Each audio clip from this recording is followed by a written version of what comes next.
ఈ ఏసీబీ ఉంది చూడండి, యాంటీ కరప్షన్ బ్యూరో, లంచాలు తీసుకుంటే పట్టుకుంటారు కదా, అలాంటి వాళ్ళందరికీ అలాంటి ఆ డిపార్ట్మెంటు ఎస్సీ ఎస్టీ అధికారులనే పట్టుకుంటుందా?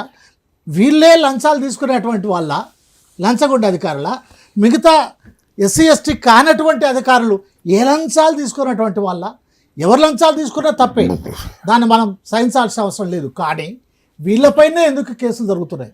ఎస్, మంచి ప్రశ్న. వీళ్ళపైనే ఉంటుంది. వీళ్ళే అంత బ్యాడ్ రికార్డు ఆరు బ్యాడ్ క్యారెక్టర్, లేకపోతే ఇండిసిప్లిన్డ్ అనే అవినీతి పరులా అన్న ఒక ప్రశ్న. ఇక్కడ ఏంటంటే వాడు అవినీతి చేస్తూ వాడుకున్న ఒక కట్టుదిట్టమైన ఒక సిస్టమేటిక్ ప్రొటెక్షన్లో వాడు చేసుకుంటున్నాడు. నేను సర్వీస్లో ఉన్నప్పుడు contract system, telephone cable laying, in fact చాలామంది ఇప్పుడు ఈరోజు మునుగోడులో పోటీ చేస్తున్న రాజగోపాల్ రెడ్డి, కోమరెడ్డి బ్రదర్స్ కూడా టెలిఫోన్ కాంట్రాక్టర్స్ ఒకప్పుడు.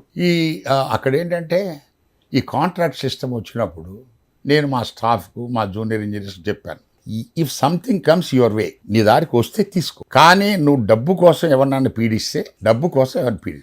ఇక్కడ ఈ ఉద్యోగస్తుల్లో కొన్ని పొజిషన్స్లో ఉన్నవాళ్ళు డబ్బు వచ్చే సపోజ్ కొన్ని ఉన్నాయి, అందరికీ తెలుసు. ఆ పొజిషన్స్లో ఉన్నవాళ్ళు చాలామంది ఇతరులు వాడు మధ్యాహ్న దానికి వీళ్ళకి ఏజెంట్స్ వీళ్ళు రకరకాలుగా, అంటే వీడు తీసుకోడు డైరెక్ట్గా. అంటే ఒక డిపార్ట్మెంట్లో ఉన్నత కులాల నుంచో లేకపోతే అగ్ర కులాల నుంచి వచ్చినటువంటి వాళ్ళు లంచాలు తీసుకునేటప్పుడు వాళ్ళు డైరెక్ట్గా తీసుకోకుండా ఆ డిపార్ట్మెంట్లో ఉన్నటువంటి సబార్డినేట్గా ఉన్నటువంటి ఎస్సీ ఎస్టీ కులాల నుంచి లంచాలు తీసుకొని వీళ్ళని పట్టించడానికి కారణం అవుతున్నారనే విషయాన్ని చాలా చక్కగా చెప్పారు. ఈ ఎస్సీ ఎస్టీ బీసీ మైనార్టీల అభివృద్ధి కోసం ఏం చేయాలి, ఎవరు చేయాలి?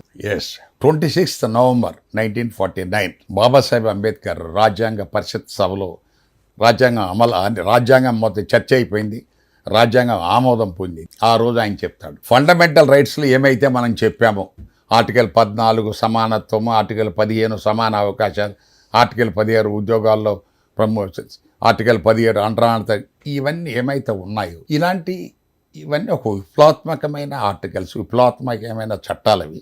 ఇవి అమలవ్వాలంటే దేశంలో ఈరోజున్న ఈ రకమైన అసమానత ఉందో, ఆర్థిక సామాజిక అసమానత్వం ఉందో, ఇది ఎంత తగ్గితే అంత ఈ పర్సంటేజ్ అవి అమలవుతాయి.